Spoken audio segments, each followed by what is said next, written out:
اللهم اجعل في قلبي نورا۔ سلطان شہاب الدین غوری، مصنف اسلم راہی MA۔ ایپیسوڈ 17۔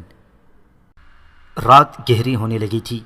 دیوداس اور سنگرام دونوں سورج غروب ہونے تک سرسوتی کے کنارے کنارے اپنے گھوڑوں کو سرپٹ دوڑاتے رہے تھے۔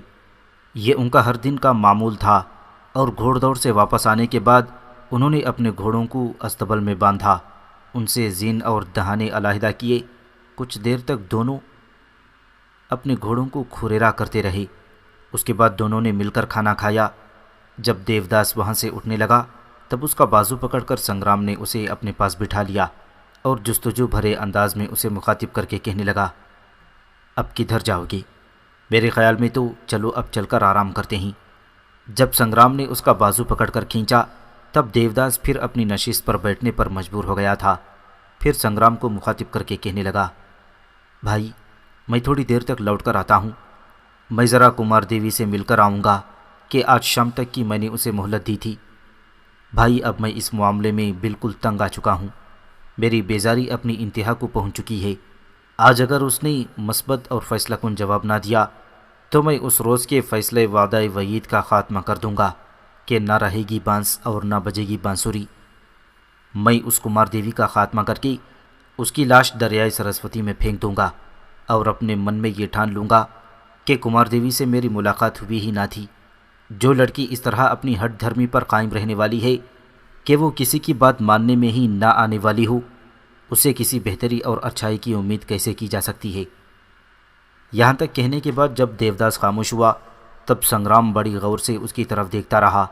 پھر اس کی گردن جھک گئی، کچھ سوچنے لگا۔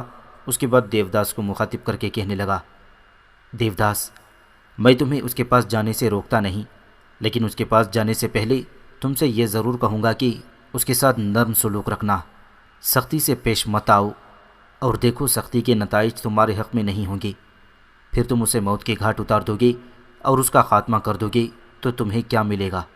تم نے جو اتنی جدوجہد کی، اسے اچ سے اٹھا لائے، اپنے پاس رکھا، اس کا نتیجہ کیا یہی نکلنا چاہیے کہ اسے تم موت کے گھاٹ اتار دو؟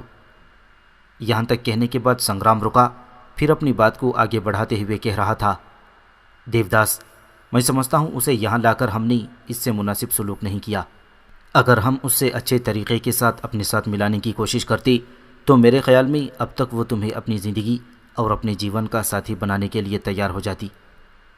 یہاں تک کہنے کے بعد سنگرام رکا، پھر اپنی بات کو آگے بڑھاتے ہوئے کہہ رہا تھا، دیوداس یہاں لانے کے بعد تم نے اسے ایک قیدی کی طرح 2 کمروں میں بند رکھا ہے، اسے تم باہر کی ہوا تک لگنے نہیں دیتے۔ اس طرح تو وہ یہ محسوس کر رہی ہوگی کہ اسے ایک طرح کی حبس بیجا میں رکھا ہوا ہے۔ اگر یہاں لانے کے چند دن یا چند ہفتے بعد تم اسے اپنے اعتماد میں لینے کے لیے اسے اپنے ساتھ دریائے سرسوتی کے کنارے کنارے گھوڑ دوڑ کے لیے لے جایا کرتے اور باتوں ہی باتوں میں اسے اپنے قریب لانے کی کوشش کرتے تو میں سمجھتا ہوں کہ اس معاملے میں کامیاب ہو چکے ہوتے۔ لیکن میرے بھائی تم نے ایسا نہیں کیا۔ جب سے وہ آئی ہے 2 کمروں کے اندر بند ہے، اور نہ اسے کبھی حویلی سے باہر نکالا گیا ہے۔ اسے یوں رکھا گیا ہے جیسے وہ انسان نہیں بلکہ کوئی مافوق الفطرت مخلوق ہے، جسے اگر باہر نکالا گیا تو وہ ہوا کی طرح تحلیل ہو کر رہ جائے گی۔ تم نے اسے ایک مجرم کی طرح ان 2 کمروں میں بند رکھا ہے۔ اسے کم از کم باہر نکالتے، اپنے ساتھ سیر و تفریح کے لیے لے جایا کرتے تو میں سمجھتا ہوں آج صورتحال مختلف ہوتی۔ سنگرام رکا، پھر مزید کہتے ہوئے وہ بات کو آگے بڑھا رہا تھا، دیوداس جو باتیں میں کہہ رہا ہوں ان باتوں کی طرف اشارہ میں نے پہلے کئی بار تم سے کر چکا ہوں، لیکن کبھی تم نے ان پر عمل کرنے کی کوشش نہیں کی۔ اب اگر تم اس کے پاس جاؤ تو نرمی سے اس کے ساتھ گفتگو کرنا، سپاٹ اور سخت لہجے میں اسے دھمکی مت دو۔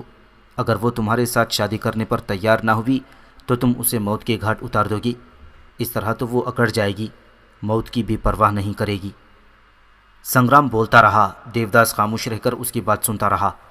سنگرام جب خاموش ہوا تو وہ بے بسی میں وہ سنگرام کی طرف دیکھتے ہوئے کہنے لگا، پھر تم ہی بتاؤ مجھے کیا کرنا چاہیے؟ میں تو اب اس معاملے میں بالکل تنگ آ چکا ہوں۔ سنگرام مسکرایا اور کہنے لگا، تم ایسا کرو، آج کا چونکہ وعدہ ہے لہٰذا تم اس کے پاس جاؤ، لیکن نرمی میں اس کے ساتھ گفتگو کرنا اور اسے سمجھانے کی کوشش کرنا، لٹھ ماری سے کام مت لینا۔ بہرحال اب تم جاؤ اور اس سے بات کرو اور پھر آ کر بتاؤ کہ اس کا کیا رد عمل ہے۔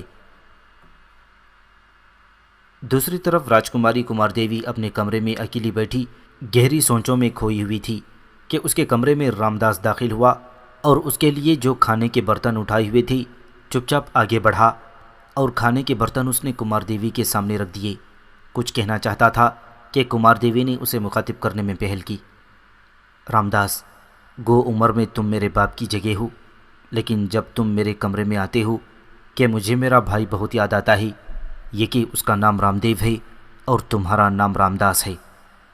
تھوڑی دیر کے لیے راجکماری کمار دیوی رکی، پھر رام داس کو مخاطب کر کے کہنے لگی، رام داس، کبھی کبھی میں اپنی ذات سے متعلق سوچتی ہوں تو اپنی زندگی سے مایوس ہو جاتی ہوں، لیکن جب تم میرے کمرے میں آتے ہو تمہارا رویہ دیکھتے ہوئے میں اپنے من میں پھر جینے کی ہمت بڑھا لیتی ہوں۔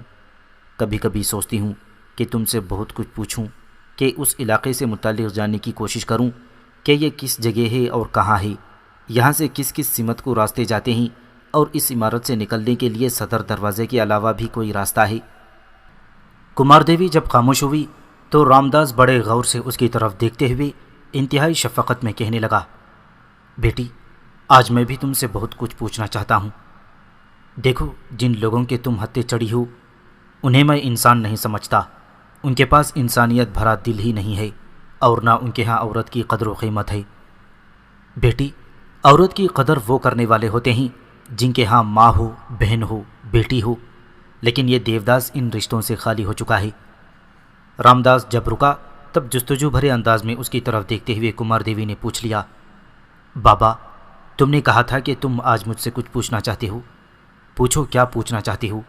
میں تم سے وعدہ کرتی ہوں کہ جو پوچھو گی سچ کہوں گی، لیکن اس کے بعد میں بھی جو کچھ پوچھوں آپ وعدہ کریں اس کا جواب سچائی پر رہتے ہوئے دیں گے۔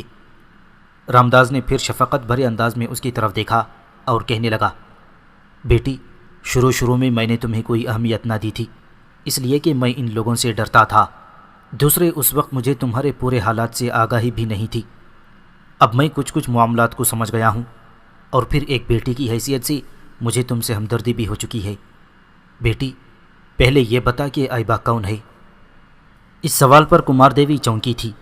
کچھ دیر تک عجیب اور تعجب بھرے انداز میں رام داس کی طرف دیکھتی رہی، پھر الٹا اس نے رام داس سے سوال داغ دیا، رام داس میرے محترم، آئبہ سے متعلق آپ کو کیسے خبر ہوئی؟ آپ نے اس کا نام کہاں سے جانا، اور یہ سوال آپ نے مجھ سے کیوں کیا؟ رام داس کی نگاہوں میں دور دور تک ہمدردی تھی۔ تھوڑی دیر تک بیچارہ افسردہ سے انداز میں کمار دیوی کی طرف دیکھتا رہا، پھر کہنے لگا، بیٹی، یہ ساری تفصیل تو میں تم سے بعد میں کہوں گا، پہلے آئبہ سے متعلق کہو کہ وہ کون ہے۔ کیا تم اس سے اتنی نفرت کرتی ہو کہ تم اسے موت کے گھاٹ اتارنا چاہتی ہو؟ رام داس کے اس سوال کے جواب میں کمار دیوی نے اچ کے مقابلوں سے لے کر آئبہ کے ساتھ رہنے اور پھر آئبہ کے بھاگنے کی ساری رودات تفصیل کے ساتھ بیان کی۔ کمار دیوی جب خاموش ہوئی تب احتجاج بھرے انداز میں اس کی طرف دیکھتے ہوئے رام داس کہنے لگا، بیٹی، اس نے کوئی اتنا بڑا جرم تو نہیں کیا تھا۔ اگر تم نے اس سے محبت کی تھی اور وہ وہاں سے بھاگا تھا تو اس کے بھاگنے کی وجہ سے تمہاری محبت میں فرق نہیں آنا چاہیے تھا۔ اس کو سمجھاتی، پہلے کی نسبت اس سے زیادہ محبت دیتی تو پھر میرے خیال میں وہ تمہارے سامنے بچھ جاتا۔ میں نے بھی سنا ہے کہ وہ سلطان شہاب الدین غوری کے لشکر کا ایک بہت بڑا سالار ہے، اور ان دنوں سلطان شہاب الدین غوری کے لشکر میں شامل ہے۔ بیٹی، واقعی تو اب اسے اتنی نفرت کرتی ہے کہ اسے موت کے گھاٹ اتارنے کے درپے ہو چکی ہے؟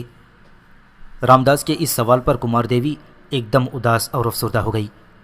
گردن اس کی اٹھی، جواب میں کچھ کہنا چاہتی تھی کہ ساتھ والے کمرے میں کچھ کھٹکا ہوا۔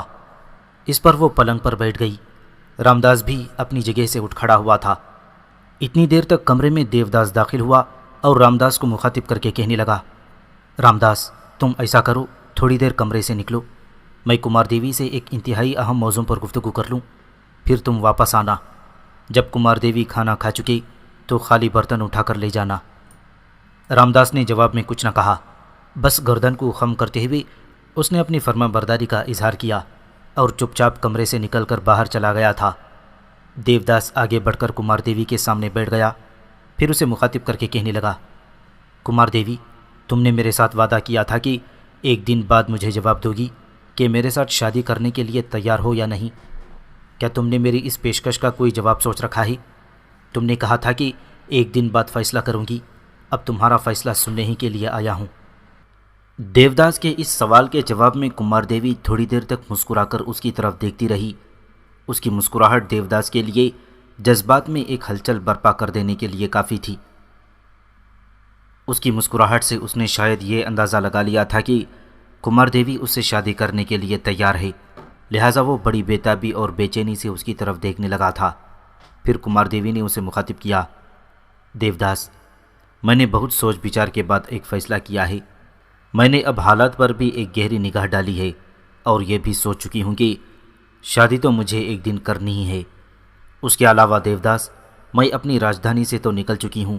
جو لڑکی ایک بار اپنے گھر سے چلی جائے، اپنوں کے ہاں اس کی وہ پہلی جیسی آبرو اور وقار نہیں رہتا۔ یہی حالت میری بھی ہے۔ میں نے یہ بھی سوچا ہے کہ اگر میں کسی نہ کسی طرح تم سے پیچھا چھڑا کر بھاگ بھی جاؤں تو ہو سکتا ہے میرے ماں باپ، میرا بھائی، میرے دیگر عزیز و اقارب اور رشتہ دار مجھ پر بد چلنی اور بے آبروئی کا الزام لگا دیں گے، اور میں اسے برداشت نہ کر سکوں گی اور اپنے آپ کا خاتمہ کرنے کے لیے تیار ہو جاؤں گی۔ لہٰذا ان سب اندیشوں کو سامنے رکھتے ہوئے میں نے اپنی ذات کے لیے ایک بہترین فیصلہ کیا ہے۔ میرا فیصلہ یہ ہے کہ میں تم سے شادی کروں گی۔ میری تم سے گزارش ہے کہ اس کے لیے مجھے صرف 2 دن کی مہلت دو۔ اس کے بعد تم مجھے جہاں بھی لے جاؤ گی، جس مندر میں بھی لے جاؤ گی، میں خوشی کا اظہار کرتے ہوئے تم سے شادی پر تیار ہو جاؤں گی۔ کمار دیوی کا یہ جواب سن کر دیوداس کی خوشی کی کوئی انتہا نہ تھی۔ ایک جست لگانے کے سے انداز میں وہ اپنی جگہ پر اچھل پڑا، پھر آگے بڑھا۔ بے پناہ مسرت کا اظہار کرتے ہوئے اس نے کئی بار کمار دیوی کی پیشانی چوم لی، پھر شور کرتا بھاگتا ہوا یہ خوشخبری اپنے ماموزاد سنگرام کو سنانے کے لیے وہ وہاں سے نکل گیا تھا۔ سلطان محمود غزنوی کے عہد سے باقاعدہ طور پر پنجاب اور شمالی ہندوستان پر مسلمانوں کے حملے شروع ہو چکے تھے۔ سلطنت غزنی کو عام بدامنی سے محفوظ رکھنے کے لیے معیز الدین غوری یعنی شہاب الدین غوری نے پہلے بلوچستان اور سندھ کے علاقوں پر قبضہ کیا تھا، اور پھر بھائی کی فرمائش پر ملتان کو باطنیوں کی شورش سے نجات دلائی۔ اچ کا راجہ آزاد ہو گیا تھا، اسے مغلوب کیا، اور کچھ مدت بعد اس نے گجرات پر حملہ کیا، مگر کامیابی نہ ہو سکی۔ اس ناکامی سے اتنا فائدہ ضرور ہوا کہ معیز الدین کی توجہ پنجاب کی طرف مبذول ہو گئی، اور چند حملوں میں یہ صوبہ اور اس کا پایا تخت اس کے قبضے میں آ گیا تھا۔ اس کے 4 سال بعد معیز الدین یعنی شہاب الدین غوری نے بھٹنڈا کا قلعہ اپنی علمداری میں داخل کر لیا تھا۔ اس نے اس قلعے میں صرف 11,000 سپاہیوں کی فوج رکھی۔ اس سے اندازہ ہوتا ہے کہ یا تو اسے ہندوؤں کی صحیح قوت کا اندازہ نہ تھا، یا وہ انہیں اپنی خاطر میں نہ لاتا تھا۔ حالانکہ اس زمانے میں چوہان خاندان کے راجپوت دہلی پر قابض تھے، اور یہ راجہ پرتھوی راج کا بڑا منچلا اور بہادر سپاہی تھا، اور یہ بھٹنڈا کو اپنی سلطنت میں شامل سمجھتا تھا۔ جب پرتھوی راج نے سنا کہ بھٹنڈا پر مسلمانوں نے قبضہ کر لیا ہے تو وہ ایک لشکر جرار لے کر تھانے سر پہنچ گیا۔ معیز الدین کسی بڑی جنگ کے لیے تیار ہو کر نہیں آیا تھا، اور وہ واپس جا رہا تھا، مگر جب اسے ہندوؤں کے اس لشکر کی خبر ملی تو وہ فوراً پلٹ پڑا اور ترائن کے میدان میں جا اترا۔ ان سب واقعات کا حال ہم پہلے سنا چکے ہیں۔ اس موقع پر غیاث الدین نے سرداروں کو اس طرح مخاطب کیا، میرا مزید جنگ کا کوئی ارادہ نہ تھا، مگر جب پرتھوی راج مقابلے کے لیے آ گیا ہے تو دشمن کو پیٹھ دکھانا مسلمانوں کا شیوا نہیں۔ دوسری طرف ایک مسلم سردار نے ہندوؤں کے ایک بھاری لشکر کی خبر دی اور ڈرتے ہوئے کہا، اس وقت جنگ کے بجائے خاموشی سے واپس جانا ہی بہتر ہے۔ یہی رائے ایک اور سردار نے دی، مگر شہاب الدین غوری نے صاف الفاظ میں جواب دیا، بغیر جنگ کے میدان سے واپس جانا مسلمانوں کی شان نہیں، اور اس نے واپس جانے سے قطعی انکار کر دیا۔ اس کا یہ فیصلہ اگرچہ دور اندیشی سے دور تھا، اس لیے کہ اس کی فوج کے مقابلے میں ہندوؤں کا لشکر 12 گنا زیادہ تھا۔ اندازہ کیا گیا ہے کہ پرتھوی راج کے لشکر میں 2 لاکھ سوار اور 3,000 جنگی ہاتھی تھی۔ اس کے مقابلے میں معیز الدین یعنی شہاب الدین غوری کی فوج 12-14 ہزار سواروں سے زیادہ نہ تھی۔ معیز الدین کو بھی اس بات کا علم تھا، مگر اس نے پرواہ نہ کی۔ یہ بیجا دلیری نقصان دہ ثابت ہوئی، اگرچہ کہ مسلمان لشکری بڑی دلیری سے لڑے، مگر اسے شکست ہوئی۔ پھر شہاب الدین غوری خود اتنا زخمی ہوا تھا کہ اس کا ایک وفادار غلام اس کے گھوڑے پر پیچھے بیٹھ گیا اور گھوڑا سر پر دوڑاتا ہوا میدان جنگ سے باہر نکل آیا۔ لاہور پہنچ کر شہاب الدین غوری کئی ہفتے صاحب فراش رہا۔ پھر جب صحت نصیب ہوئی تو گھر کا رخ کیا۔ وہ جو کسی نے کہا ہے کہ چڑیا کا بسیرا گھونسلے میں، تو سلطان شہاب الدین غوری بھی غزنی واپس چلا گیا کہ کچھ دن آرام دے۔ سلطان غوری کے لیے یہ شکست بہت تکلیف دہ ثابت ہوئی، پر اسے یہ بھی عقل آئی کہ بیجا دلیری فائدے کے بجائے نقصان دہ ثابت ہوتی ہے۔ بہادری اور شجاعت کے یہ معنی تو نہیں کہ انسان آنکھیں بند کر کے آگ میں کود پڑے۔ غوری اگرچہ کچھ دن صاحب فراش رہا، مگر اپنے ارادوں میں ثابت قدم رہا۔ جب ذرا حالت بحال ہوئی تو اس نے اس غلام کو طلب کیا جو اسے میدان جنگ میں موت کے پنجوں سے بچا کر لایا تھا۔ سلطان نے اپنے محسن سے کہا، اگرچہ احسان کا کوئی صلہ نہیں، مگر تم نے جس دلیری اور بے خوفی سے مجھے موت کے منہ سے چھین کر اس قابل کر دیا ہے کہ میں قبر میں ہونے کے بجائے تم سے گفتگو کر رہا ہوں، اب بتاؤ کہ تمہیں انعام میں کیا دیا جائے۔ وفادار غلام نے ادب سے سر جھکا لیا اور عرض کیا، اے میرے مالک اور تاجدار، غلام صرف اس لیے ہوتا ہے کہ وہ مالک کی حفاظت کرے اور وقت پڑنے پر اس پر نثار ہونے سے بھی دریغ نہ کرے، اس لیے میں حضور سے اپنی خدمت کا کوئی صلہ حاصل کرنے کا حقدار نہیں۔ یوں آپ مالک ہیں اور میں امیدوار ہوں کہ خداوند تعالیٰ مجھے اپنی باقیہ زندگی میں ایسے ہی خطرناک حالت میں اپنے مالک پر قربان ہونے کا موقع عطا کرے۔ زندگی اور موت دونوں خدا کے ہاتھ میں ہیں، میں نے تو صرف حق نمک ادا کیا ہے، اور خدا سے دعا ہے کہ وہ مجھے آپ پر قربان ہونے کا بار بار موقع عطا کرے۔ جزاک اللہ، خدا نے مجھے تم جیسا وفادار غلام عطا کیا ہے۔ میں تو پہلے خداوند تعالیٰ کا شکر گزار ہوں کہ اس نے مجھے دشمن کی شمشیروں سے محفوظ رکھا۔ اس کے بعد میں خدا سے دعا کروں گا کہ وہ مجھے تا زندگی ملک اور قوم کی خدمت کا موقع عطا کرے۔ سلطان شہاب الدین غوری کی سمجھ میں کچھ نہ آیا کہ وہ اس عظیم کارنامے اور دلیری کا اپنے غلام کو کیا انعام دے۔ بس کچھ دیر سوچنے کے بعد وہ بولا، اے میرے وفادار غلام، دوست اور ساتھی، آج سے تم غلام نہیں بلکہ میرے محسن کے طور پر ہم وقت میرے ساتھ رہو گی۔ فی الحال میں تمہیں اپنے محافظ فوجی دستے کا نائب سردار بناتا ہوں۔ اس غلام کے اللہ کے حکم سے دن پھر گئے تھے۔ اسے سلطان نے خاص دستے کا نائب بنانے کے ساتھ ساتھ اسے ایک بھاری انعام بھی نوازا۔ سلطان اگرچہ میدان جنگ سے صحیح سلامت واپس غزنی پہنچ گیا تھا، مگر اس کا دل ہر وقت بے چین رہتا تھا۔ اس شکست نے اس کا کھانا پینا حرام کر دیا تھا، چنانچہ اس نے اپنا وقت آرام سے گزارنے کے بجائے دشمن سے اس شکست کا بدلہ لینے کے لیے وقت صرف کر دیا۔ بس اس نے ایک لشکر جرار تیار کرنے میں اپنے آپ کو مشغول کر دیا، اور مہینوں یا برسوں کے بجائے صرف چند دنوں میں وہ ایک عظیم لشکر تیار کرنے میں کامیاب ہو گیا تھا۔ سلطان شہاب الدین غوری نے جو لشکر تیار کیا، اس میں صرف افغان اور ترک فوجوں کی تعداد 1,20,000 سواروں سے بھی زیادہ تھی۔ لشکر کو تیار کرنے کے بعد کیل کانٹے سے درست کیا اور صرف چند دن آرام کر کے، جس کے دوران وہ لشکر تیار کرنے میں مصروف رہا، اس نے فوراً روانگی کا اعلان کیا اور اس عظیم لشکر کے ساتھ غزنی سے روانہ ہو کر ہندوستان میں داخل ہوا۔ لاہور پہنچ کر سلطان شہاب الدین غوری نے اپنے مخالف یعنی مہاراجہ پرتھوی راج کو ایک مختصر مگر انتہائی سخت پیغام بھیجا تھا، جس میں صرف یہ درج تھا، اسلام لاؤ ورنہ تلوار اس کا فیصلہ کرے گی۔ سلطان شہاب الدین غوری کا یہ پیغام لشکر کفار میں کیا پہنچا کہ وہاں جیسے آگ لگ گئی۔ اس نے سلطان کو جواب میں لکھا، ہماری فوج کی تعداد تمہاری فوج کی تعداد سے کہیں زیادہ ہے، تم ہمارے مقابلے میں ٹھہر نہیں سکتے، لیکن ہم تمہیں حفاظت سے واپس جانے کی اجازت دے سکتے ہیں، بشرطے کہ تم اپنے اس فعل پر ندامت اور شرمساری کا اظہار کرو۔ سلطان شہاب الدین غوری نے پرتھوی راج کے خط کا صرف اس قدر جواب لکھا تھا، میں اپنے بھائی کا سپہ سالار اور نمائندہ ہوں اور یہ پیغام اس تک پہنچا دوں گا، اور وہاں سے جو جواب آئے گا اس پر عمل کیا جائے گا۔ راجپوتوں کو اپنے لشکر پر بہت غرور تھا، چنانچہ انہوں نے سلطان کے اس جواب کا غلط مطلب نکالا۔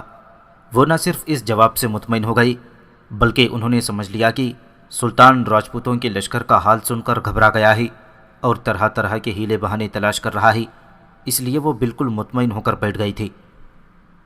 مگر پھر جب ایک صبح کو مسلمانوں کے لشکر میں طبل جنگ پر چوٹ پڑی اور دور سے مسلمانوں کے سرخ و سیاہ پرچم، جن پر نصر من اللہ جعلی حروف میں لکھا ہوا تھا، انہیں دکھائی دیے تو وہ نہ صرف حیران ہوئے بلکہ ان کے ہاتھیوں کے طوطے اڑ گئے تھے۔ وہ جلدی جلدی صفیں باندھ کر میدان جنگ میں آ گئے۔ راجپوتوں نے بڑی پھرتی اور چستی دکھائی، مگر سلطان غوری اس دفعے پوری طرح تیار ہو کر آیا تھا۔ پس جنگ شروع ہوئی اور سلطان دلیر اور بہادر سوار راجپوتوں پر بھوکے شیروں کی طرح ٹوٹ پڑے اور ان کی صفیں الٹ کر رکھ دیں۔ پرتھوی راج کے جنگی ہاتھی مسلمانوں کو روکنے کی بات کوشش کر رہے تھے، مگر مسلمان سیسا پلائی ہوئی دیوار کی طرح دشمن کے سامنے ڈٹے ہوئے تھے۔ ہاتھیوں کی جھلوں میں جو آئینے لگے تھے وہ سورج کی کرنوں سے چمک چمک کر آنکھوں کو خیرہ کر رہے تھے، مگر مسلمان ان ہاتھیوں سے قطعی خوفزدہ نہ تھے، بلکہ حالت یہ ہو گئی تھی کہ ہاتھی بھی مسلمان تیر اندازوں کے تیروں سے تنگ آ گئے تھے۔ پھر راجپوت فوج سمٹ کر میدان میں جمع ہونے لگی تھی۔ وہ اب آگے بڑھ کر حملہ کرنے کے قابل نہ رہی تھی۔ شہاب الدین غوری ایسے ہی موقع کی طاق میں تھا۔ اس نے اپنی ریزرو فوج، جسے جنگ سے اب تک الگ رکھا گیا تھا، اسے حملے کا حکم دے دیا۔ اس طرح 12,000 سوار دشمن کے لشکر کے قلب پر آ گرے تھے۔ یہ حملہ اس قدر شدید تھا کہ راجپوت اس کی تاب نہ لا سکے۔ ان کا شیرازہ بکھر گیا اور وہ ہر طرف میدان میں بھاگنے لگے تھے۔ کوئی 70-80 ہزار دشمن سوار اس جنگ میں ہلاک ہوئے تھے۔ پرتھوی راج نے بھی بھاگ کر جان بچانے کی کوشش کی، مگر دشمن کا شیرازہ بکھر گیا تھا۔ وہ ہر طرف بھاگ رہے تھے۔ اس بھاگ دوڑ سے فائدہ اٹھا کر پرتھوی راج بھاگ نکلا، مگر مسلمانوں نے اسے تعاقب کر کے جا لیا اور اس کا خاتمہ کر دیا۔ تقریباً 150 راجے، مہاراجے اور راجکمار اس جنگ میں مارے گئے۔ سلطان شہاب الدین غوری نے اس جنگ میں بڑا کمال دکھایا تھا۔ یہ راجپوتوں کی مکمل شکست تھی اور اس جنگ نے صحیح معنوں میں ہندوستان کی قسمت کا فیصلہ کر دیا تھا اور مسلمانوں کو اجمیر اور دہلی کا مالک بنا دیا۔ یہ ہند میں اسلامی حکومت کا آغاز تھا، جس نے مسلمانوں کی حکومت کی سرحدیں کئی ہندو ریاستوں سے ملا دی تھیں۔ ان سب میں قنوج کا راجہ بہت طاقتور تھا۔ اس راجہ کا نام جے چند تھا۔ اس کے پاس کئی لاکھ پیادہ اور 30,000 زرہ پوش سواروں کی فوج تھی۔ پس اس نے مسلمانوں سے مقابلے کی تیاریاں شروع کر دیں۔ جب سلطان غوری کو راجہ جے چند کی جنگی تیاریوں کی اطلاع پہنچی تو اس نے بھی راجہ جے چند سے مقابلے کی تیاریاں شروع کر دیں اور لشکر لے کر ہندوستان آیا۔ سلطان غوری اور راجہ جے چند کے درمیان چندوال کے مقام پر ایک عظیم جنگ ہوئی، جس میں راجہ اپنی جان بچا کر بھاگا، مگر سلطان کے ہاتھ نہ آیا، جس سے اندازہ لگایا گیا کہ وہ مارا گیا ہے یا بھاگ نکلا ہے۔ اس جنگ کے نتیجے میں سلطان شہاب الدین غوری کا قبضہ نہ صرف قنوج پر ہو گیا تھا، بلکہ دو آبا کا پورا علاقہ مسلمانوں کے ہاتھ آ گیا تھا۔ اس جنگ عظیم کے بعد سلطان غوری کو پھر ہندوستان آنے کی فرصت نہ ملی۔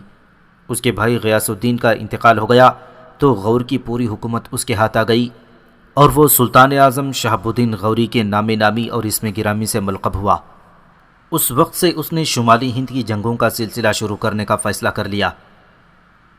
پھر جب اسے معلوم ہوا کہ دریائے چناب اور جہلم کے درمیان بسنے والے نیم وحشی کھوکروں نے بہت سر اٹھایا ہے اور وہ والی لاہور کے قابو میں نہیں آتے تھے، تو فوراً غزنی سے پشاور آیا اور ان وحشیوں کا اچھی طرح مزاج درست کیا۔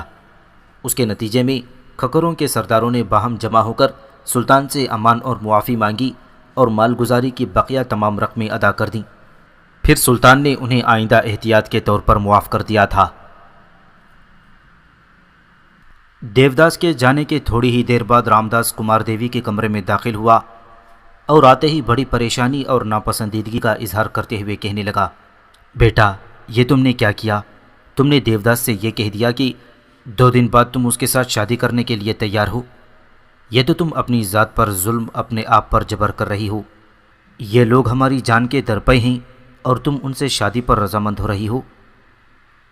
تمہارے پاس سے نکلنے کے بعد میں دوسرے کمرے میں چلا گیا تھا۔ تمہاری اور دیوداس کی ساری گفتگو میں نے سن لی۔ دیوداس جب اٹھنے لگا تب میں دوسرے کمرے سے باہر نکل گیا تھا۔ اب وہ تو دوسری حویلی میں اپنے ماموزاد سنگرام کی طرف بڑھ گیا ہے۔ بیٹا میں چاہتا ہوں تم یہاں سے جان بچا کر نکل جاؤ۔ رامداس جب خاموش ہوا تب ہاتھ کے اشارے سے اسے کمار دیوی نے بیٹھنے کے لیے کہا۔ رامداس ہچکچاتے ہوئے بیٹھ گیا۔ پھر کمار دیوی بول اٹھی، بابا میں نے یوں جانی ان سے 2 دن کی مہلت کسی وجہ سے مانگی ہے۔ دیوداس کے آنے سے پہلے آپ مجھے کچھ کہنا چاہتے تھے۔ آپ کے چہرے کے تاثرات مجھے کچھ بتاتے تھے کہ آپ مجھ پر کوئی انکشاف کرنا چاہتے ہیں، میری مدد پر آمدہ ہیں، اس لیے کہ آپ نے عائبہ سے متعلق سوال کیا تھا۔ میں آپ سے بہت کچھ جاننا چاہتی ہوں، لیکن اوپر سے دیوداس آ گیا۔ بہرحال آپ کی اسی گفتگو کو بنیاد بناتے ہوئے میں نے دیوداس سے یہ کہہ دیا کہ میں 2 دن بعد اس سے شادی کر لوں گی۔ اس طرح دیوداس سے 2 دن کی مہلت حاصل کرنا چاہتی تھی، وہ میں نے کر لی۔ اب آپ بتائیں کہ آپ کیا کہنا چاہتے ہیں۔ پھر رامداس نے گلا صاف کیا اور کہنے لگا، ایک روز پہلے میں حویلی کے بیرونی دروازے کے پیچھے کھڑے ہو کر سنگرام اور دیوداس کی پوری گفتگو سن چکا ہوں۔ دیوداس نے یقیناً آپ کو یہ کہا ہوگا کہ آپ کے بھائی رام دیو نے عائبہ کی بیوی کو قتل کر دیا تھا، جس کے جواب میں عائبہ رام دیو پر حملہ آور ہوا اور اس کے بھائی رام دیو کو موت کے گھاٹ اتار دیا۔ بیٹا، اس انکشاف میں کچھ حقیقت نہیں ہے، یہ ساری من گھڑت کہانی ہے، اور دیوداس اور سنگرام دونوں مل کر تمہیں ایک جال میں پھنسانا چاہتے ہیں۔ یہ کہانی بنا کر وہ یہ چاہتے تھے کہ تم دیوداس سے شادی کر لو، تم اور دیوداس دونوں مل کر عائبہ سے انتقام لو، جبکہ حقیقت یہ ہے کہ عائبہ نے شادی ضرور کی تھی۔ وہ کھکروں کے ہاں سے بھاگی ہوئی کوئی بے بس لاچار لڑکی تھی جسے اس کے ماں باپ فروخت کرنا چاہتے تھے، لیکن وہ گھر سے بھاگ نکلی اور مسلمانوں کے پڑاؤ میں اس نے پناہ لی، اور اس وقت عائبہ اپنے لشکر کے ساتھ دریائے چیناب کے کنارے پڑاؤ کیے ہوئے تھا۔ اس لڑکی کو اس نے پناہ دی، بعد میں وہ لڑکی عائبہ کو چاہنے لگی اور اس نے شادی کر لی۔ اب اس لڑکی کے لواحقین اس کی طاق میں تھے۔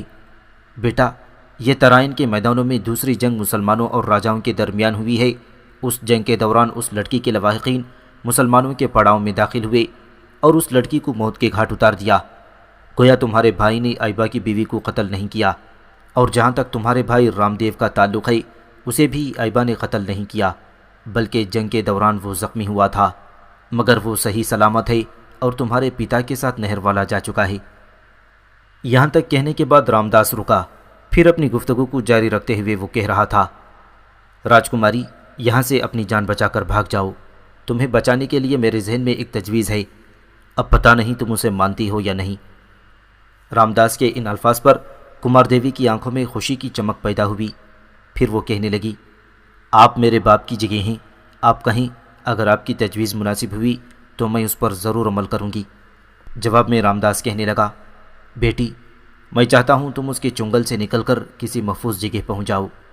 کل دن کے وقت دریائے سرسوتی کے اس کنارے یعنی مغربی کنارے کی طرف جاؤں گا، وہاں مچھیروں کی کئی بستیاں ہیں، مچھیروں کا سردار میرا جاننے والا ہے، میں پہلے سے اس سے تمہاری پناہ سے متعلق گفتگو کروں گا، اگر وہ راضی ہو جائے تو پھر میں سارے انتظامات کر کے لوٹوں گا، اور جو کچھ کرنا ہوا تمہیں آ کر بتا دوں گا، تم اس پر عمل کرنا، اور مجھے امید ہے کہ اس طرح بیٹی تم ان وحشی درندوں سے اپنی جان بچانے میں کامیاب ہو جاؤ گی۔ میں چاہتا ہوں کہ آنے والی شب کو تم دریا پار کر کے ان مچھیروں کی بستی میں چلی جاؤ، تمہارے وہاں جانے کا میں اچھا بندوبست کروں گا، تم ان مچھیروں کے اندر رہنا، وہاں سے نکلنے کے ساتھ ہی فلفور نہر والا کی طرف بھاگنے کی کوشش نہ کرنا، اس طرح تم پکڑی جاؤ گی۔ تمہارے یہاں سے جانے کے بعد یاد رکھنا، یہ لوگ نہر والا جانے والے سارے راستوں کی ناکہ بندی کر دیں گے، اس لیے کہ دیوداس کا ماموں اور سنگرام کا پتا ان علاقوں کا بڑا سرکردہ شخص ہے، اور اس کے تحت کافی مسلح جوان بھی ہیں۔ وہ ان علاقوں میں تمہیں تلاش کرنے کے لیے اپنے لشکری پھیلا دے گا، اور وہ ہر صورت تمہیں بھوکے بھیڑیوں کی طرح تلاش کرتے پھریں گے اور پھر پکڑ لیں گے، لہٰذا تم اس وقت تک ان مچھیروں کی بستی میں رہنا جب تک میں اگلا قدم نہیں اٹھاتا۔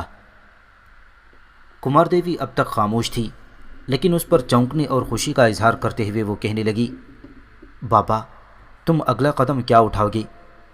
رامداس کے چہرے پر شفقت آمیز مسکراہٹ نمودار ہوئی، اور وہ کہنے لگا، میرا اگلا قدم یہ ہوگا کہ جب دیوداس اور سنگرام تمہیں تلاش کرتے کرتے تھک جائیں گے اور تم انہیں نہ ملو گی، تب میں انہیں پیشکش کروں گا کہ میں کمار دیوی کو تلاش کرنے کے لیے مسلمانوں کے لشکر کی طرف جاتا ہوں، ہو سکتا ہے وہ عائبہ کے پاس چلی گئی ہو۔ مجھے امید ہے کہ میری اس پیشکش کا وہ مثبت جواب دیں گے اور مجھے فی الفور تمہاری تلاش میں روانہ کر دیں گے۔ جب وہ مجھے اجازت دے دیں گے تو میں 2 کاموں سے ایک کام کی ابتدا کر سکتا ہوں، یا تو سیدھا عائبہ کی طرف جاؤں گا اور اسے کہوں گا کہ اس طرح راجکماری کمار دیوی ان اوباشوں اور بدماشوں کے جال میں پھنسی ہوئی ہے، اس کی مدد کرو، اور اگر تم میرے اس اقدام کو پسند نہ کرو تو پھر میں دیوداس اور سنگرام کو چکمہ دے کر نہر والا کی طرف چلا جاؤں گا، اور وہاں تمہارے ان حالات کی خبر تمہارے باپ اور بھائی سے کر دوں گا۔ یہاں تک کہنے کے بعد رامداس رکا، پھر دوبارہ کمار دیوی کی طرف دیکھتے ہوئے کہنے لگا، بیٹی، میرے ان الفاظ سے تم کچھ اداس اور پریشان سی ہو گئی ہو۔ میں یہ بھی دیکھ رہا ہوں کہ میری اس گفتگو سے تم کہیں دور کھو گئی ہو۔ کیا میری یہ تجویز تمہیں پسند نہیں آئی؟ اور یہ بھی کہ اگر میں یہاں سے نکل کر عائبہ کے پاس جاؤں تو کیا وہ تمہاری مدد کے لیے آمادہ نہیں ہوگا؟ اس بار کمار دیوی دکھ بھرے انداز میں کہنے لگی، بابا، میں نے اس عائبہ کے ساتھ واقعی زیادتی کی تھی۔ میری بدبختی کہ میں نے اس سے ناراض ہو کر اس کے پاؤں میں زنجیر پہنا دی تھی تاکہ وہ بھاگ نہ سکی، اور اپنے راج محل سے نکال کر اسے خادموں کے کمرے میں ایک طرح سے بند کر دیا تھا۔ اس کے باوجود پھر بھی اس نے جرأت مندی اور جوان مردی کا مظاہرہ کیا اور بھاگ نکلا۔ اب تو سنا ہے وہ شہاب الدین غوری کے لشکریوں میں ایک اعلیٰ پائے کا سالار ہے۔ وہ میرے ساتھ کئی ہفتوں تک رہا ہی، میں اس کی عادات، اس کی خوبو سے آگاہ ہوں۔ وہ جہاں مخلص ہے، رحم دل بھی ہے۔ بابا، نہر والا یہاں سے دور ہے۔ میں چاہتی ہوں پہلے تم عائبہ کے پاس جاؤ۔ اگر عائبہ میری مدد کے لیے تیار ہو گیا تو میری جان جلدی سے اس جنجال سے چھوٹ جائے گی، اور اگر عائبہ اس کے لیے تیار نہ ہوا تو پھر میں تمہاری منت کرتی ہوں کہ تم نہر والا جا کر میرے ماں باپ سے سارے حالات کہہ دینا۔ یہاں تک کہنے کے بعد کمار دیوی رکی، پھر بڑے غور سے رامداس کی طرف دیکھتے ہوئے کہنے لگی، ویسے مجھے امید ہے کہ اگر تم عائبہ کے پاس جا کر میری اس بے بسی اور ان کے چنگل میں پھنسنے کے حالات تم تفصیل سے بیان کرو گی تو عائبہ فوراً میری مدد کے لیے تیار ہو جائے گا۔ ایک بار میں یہاں سے نکل کر مسلمانوں کے لشکر میں چلی گئی تو پھر میں نہ صرف محفوظ ہو جاؤں گی بلکہ میں عائبہ سے التماس کروں گی کہ ان بھیڑیوں سے میرا انتقام بھی لے لے۔ میں اس سے اپنے ماضی کے رویے کی معافی بھی مانگ لوں گی۔ اگر مجھے ایسا کرنے کے لیے اس کے پاؤں پر گرنا پڑا، اس کے قدموں پر سر رکھنا پڑا، تب بھی میں وہ کروں گی۔ میں سمجھتی ہوں کہ میں جو ان حالات سے دوچار ہوئی ہوں یہ سب عائبہ پر ظلم کرنے کی وجہ سے ہے، اور مجھے بھگوان کی طرف سے کڑی سزا مل رہی ہے۔ اس کے ساتھ ہی کمار دیوی رو دینے والی ہو رہی تھی۔ اس کا دھیان ہٹانے کے لیے رامداس پھر بول اٹھا، دیکھو بیٹی، زیادہ پریشان ہونے کی ضرورت نہیں۔ تم ایسا کرو، پہلے کھانا کھاؤ۔ میں یوں ہی تمہارے سامنے بیٹھا رہا اور کھانا ویسے کا ویسا ہی پڑا رہا، اور اس دوران پھر میں تم سے ملنے کے لیے آ گیا تھا تو وہ ہم پر شک بھی کر سکتا ہے۔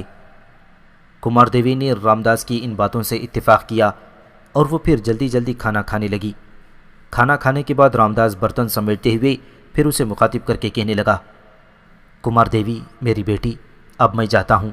کل دن کے وقت میں سارے کام مکمل کر کے آنے والی شام کو جب تمہارے لیے کھانا لے کر آؤں گا تو میں اس کی تفصیل تمہیں بتا دوں گا۔ تم نے یہاں سے نکل کر کس سمت جانا ہے، کہاں پہنچنا ہے، اور کیسے تمہاری حفاظت کا بندوبست کیا جائے گا۔ رامداس کی اس گفتگو سے کمار دیوی کافی حد تک مطمئن اور آسودہ ہو گئی تھی۔ رامداس کھانے کے خالی برتن اٹھا کر چلا گیا، جبکہ کمار دیوی کچھ دیر اپنی نشست پر بیٹھ کر نہ جانے کن خیالوں اور سوچوں میں کھوئی رہی، پھر وہاں سے اٹھ کر اپنے بستر میں گھس گئی۔ اگلے روز سنگرام اور دیوداس کے گھر کا کام نمٹانے کے بعد رامداس ان کے ہاں سے گھر جانے کے لیے رخصت ہوا۔ گھر جانے کے بجائے اس نے ایک گمنام راستے سے دریائے سرسوتی کا رخ کیا اور دریائے سرسوتی کے اس پار یعنی دائیں کنارے گیا تھا، اور اس کے بعد وہ جنوب کی طرف بڑھا جہاں دور دور تک ماہی گیروں کی بستیاں پھیلی ہوئی تھیں۔ وہ ساری بستیاں شاید اس کی جانی پہچانی تھیں، اس لیے کہ بڑی تیزی سے وہ ان کے بیچ سے گزرتا ہوا ایک مکان کے سامنے رک گیا جس کا کچھ حصہ لکڑی سے اور کچھ چھپروں سے بنا ہوا تھا۔ وہاں ایک شخص کھڑا تھا۔ اسے مخاطب کر کے رامداس نے پوچھ لیا، تمہارا سردار بھگوان داس اس وقت گھر پر ہے یا نہیں؟ رامداس نے جس شخص سے یہ سوال کیا تھا اس نے رامداس کی بات مکمل ہونے دی اور مسکراتے ہوئے جھٹ سے بول اٹھا، بھگوان داس اس وقت گھر پر نہیں ہے بلکہ وہ اپنے اہل خانہ کے ساتھ کشتی میں گیا ہے۔ رامداس نے اس کا شکر ادا کیا، پھر بستی سے نکل کر وہ دریا کے کنارے کی طرف ہو لیا تھا۔ مختلف کشتیوں کے پاس سے گزرتا ہوا وہ ایک کافی بڑی کشتی کے قریب پہنچا تو کشتی کے اندر ماہی گیروں کا سردار بھگوان داس بیٹھا ہوا تھا۔ اس کے ساتھ اس کی بیوی راج سندری اور جوان بیٹی کرن کماری بھی بیٹھی ہوئی تھی۔ رامداس کو دیکھتے ہی بھگوان داس کشتی میں کھڑا ہو کر اس کے آنے کی خوشی میں ہاتھ ہلانے لگا تھا کہ راج سندری اور کرن کماری بھی رامداس کو دیکھ کر خوشی کا اظہار کر رہی تھی۔ کشتی چونکہ کنارے پر کھڑی تھی لہذا رامداس کشتی میں داخل ہوا اور بھگوان داس نے آگے بڑھ کر اسے گلے سے لگا لیا تھا اور اسے اپنے قریب ہی بٹھا لیا۔ گفتگو کا آغاز بھگوان داس نے کیا اور رام داس کو مخاطب کر کے کہنے لگا، کیا مچھلیوں کی ضرورت پڑ گئی ہے؟ رام داس نے فی الفور کوئی جواب نہ دیا، گہری سوچوں میں پڑ گیا۔ اس کی یہ حالت دیکھتے ہوئے بھگوان داس فکر مند ہو گیا اور کہنے لگا، ارے بھائی، کہاں کھو گئی ہو؟ کیا مصیبت آن پڑی ہے تم پر جو تم میرے اس سوال کا جواب دینے میں اتنی تاخیر سے کام لے رہے ہو؟ بولو، کیا آفت ٹوٹی ہے تم پر کہ تمہاری اس آفت میں میں بھی حصے دار بن کر تمہارا بوجھ تو کم از کم کر دوں؟ جواب میں بھگوان داس اس کی بیوی اور بیٹی کرن کماری کو رام داس نے کمار دیوی کے حالات کی تفصیل بڑے دکھ بھرے انداز میں سنا دی۔ رام داس جب خاموش ہوا تب کچھ دیر تک بھگوان داس اس کی بیوی راج سندری اور بیٹی کرن کماری اداسی اور پریشانی کی حالت میں بیٹھے رہے۔ آخر بھگوان داس بول اٹھا، میرے بھائی، اس کے ساتھ انتہا درجے کی زیادتی ہوئی ہے۔ ایک راجکماری کے ساتھ میں سمجھتا ہوں کہ یہ انتہا درجے کا ظلم اور جبر ہے۔ رام داس میرے بھائی، اس سلسلے میں تم میرے پاس آئے ہو تو بولو میں کیا کر سکتا ہوں؟ جیسا تم کہو گے میں ویسا ہی کروں گا۔ بھگوان داس کے ان الفاظ سے رام داس خوش ہو گیا تھا اور کہنے لگا، بھگوان داس میرے بھائی، راجکماری کو تو میں وہاں سے کسی نہ کسی طرح نکال لوں گا۔ میں اسے وہاں سے نکال کر اپنے ہاں بھی لے جا سکتا تھا، لیکن آپ جانتے ہیں کہ میری بستی کے اکثر لوگ اس سنگرام اور اس کے باپ کے حمایتی ہیں۔ کسی بھی وقت بستی والوں کی نگاہ میرے ہاں راجکماری پر پڑ گئی تو وہ سنگرام سے شکایت کر سکتے ہیں، اور اس کے بعد وہ دونوں باپ بیٹا جو میرا حشر کریں گے اس کا اندازہ تم بھی کر سکتے ہو۔ دوسری بات یہ ہے کہ میں اسے وہاں سے نکال کر فی الفور نہر والا کی طرف بھی روانہ نہیں کر سکتا، اس لیے کہ جو ہی وہ بھاگے گی دیوداس اور سنگرام کو خبر ہو جائے گی، ان کے آدمی پیچھے لگ جائیں گے اور اسے پکڑنے کے بعد جب اسے تفتیش کریں گے تو راجکماری کے ساتھ ساتھ میری بھی گردن کاٹ کر رکھ دیں گے۔ ان حالات کو سامنے رکھتے ہوئے میں چاہتا ہوں کہ فی الحال راجکماری کمار دیوی کو آپ لوگ اپنے ہاں پناہ دیں، وہ کچھ دن یہاں رہے۔ اس دوران میں بھاگ دوڑ کر کے پہلے تو یہ کوشش کروں گا کہ میں مسلمانوں کے سالار ایبا سے ملوں گا اور کمار دیوی کو یہاں سے نکالنے کے لیے اس کی مدد حاصل کروں۔ اگر وہ میری مدد پر آمادہ ہو گیا تو میں سمجھتا ہوں بغیر کسی خطرے کے کمار دیوی کو نہر والا کی طرف بھجوایا جا سکتا ہے، اور مجھے امید ہے کہ وہ میری مدد پر آمادہ بھی ہو جائے گا۔ اگر نہ ہوا تو پھر مجھے کمار دیوی کے شہر نہر والا جانا ہوگا اور وہاں کے راجہ بھیم دیو کو اطلاع کرنا ہوگی کہ وہ اپنی راجکماری کی رہائی کا بندوبست کرے۔ رام داس جب خاموش ہوا تب بے پناہ خوشی کا اظہار کرتے ہوئے بھگوان داس کی بیٹی کرن کماری بول اٹھی، بابا، ہمیں راجکماری کمار دیوی کو فراموش نہیں کرنا چاہیے۔ چچا رام داس ٹھیک کہتے ہیں، ہمیں اس لڑکی کو پناہ دے کر محفوظ کرنا چاہیے۔ میں آپ کو یقین دلاتی ہوں کہ اگر وہ ہمارے ہاں رہتی ہے، ہماری پناہ میں آتی ہے تو میں اسے خوش رکھنے کی کوشش کروں گی۔ اپنی بیٹی کے ان الفاظ پر بھگوان داس مسکرا دیا تھا۔ کچھ سوچا، پھر رام داس کو مخاطب کر کے کہنے لگا، رام داس، تم فکر مند نہ ہو، راجکماری کمار دیوی کو ہم اپنے ہاں پناہ دیں گے۔ میں اپنے سارے ماہی گیروں کو سمجھا دوں گا کہ ان میں سے کسی کی نگاہ کمار دیوی پر پڑی تو اس کی اطلاع، اس کی خبر دیوداس، سنگرام یا اس کے باپ کو نہ ہونے پائی۔ جیسا کہ تم کہہ چکے ہو کہ اس نے 2 دن کی مہلت لی ہے، تو میں سمجھتا ہوں کہ آج رات ہی تم اسے وہاں سے نکال کر ادھر بھیجنے کا انتظام کر دو۔ تم اسے دریا تک پہنچا دینا، آگے دریا پار کر کے اسے لانا میرا کام ہوگا۔ بھگوان داس کا یہ جواب سن کر رام داس کی خوشی کی کوئی انتہا نہ تھی۔ پہلے پرجوش انداز میں وہ بھگوان داس سے گلے ملا اور پھر کہنے لگا، بھگوان داس، میرے عزیز بھائی، تو نے ساری مشکلیں میری آسان کر دی ہیں۔ اس کے بعد دونوں بڑی رازداری سے وہ لائحہ عمل طے کرنے لگے تھے جس کے لیے راجکماری کمار دیوی کو دریائے سرسوتی پار کرا کر ماہی گیروں کی بستی کی طرف لانا تھا۔ جب راجکماری کمار دیوی کو وہاں سے نکالنے اور ماہی گیروں کی بستی کی طرف لانے کا مسئلہ اور طریقہ طے ہو گیا تب رام داس اپنی جگہ سے اٹھا اور کہنے لگا، میں اب جاتا ہوں اور جا کر یہ خوشخبری کمار دیوی سے کہوں گا۔ اس پر بھگوان داس بھی کھڑا ہو گیا۔ رام داس کا اس نے بازو پکڑ لیا تھا، کہنے لگا، دیکھو اب شام کا کھانا کھا کر جانا۔ رام داس نے غور سے بھگوان داس کی طرف دیکھا اور کہنے لگا، یہ کیسے ہو سکتا ہے؟ مجھے فی الفور واپس جانا ہے، اب سنگرام کے ہاں کام کرنے کا میرا وقت بھی ہو گیا ہے۔ اس کے بعد رام داس کشتی سے نکلا، پھر جس راستے سے ہو کر وہ دریائے سرسوتی کے کنارے آیا تھا اسی سے ہوتا ہوا وہ واپس جا رہا تھا۔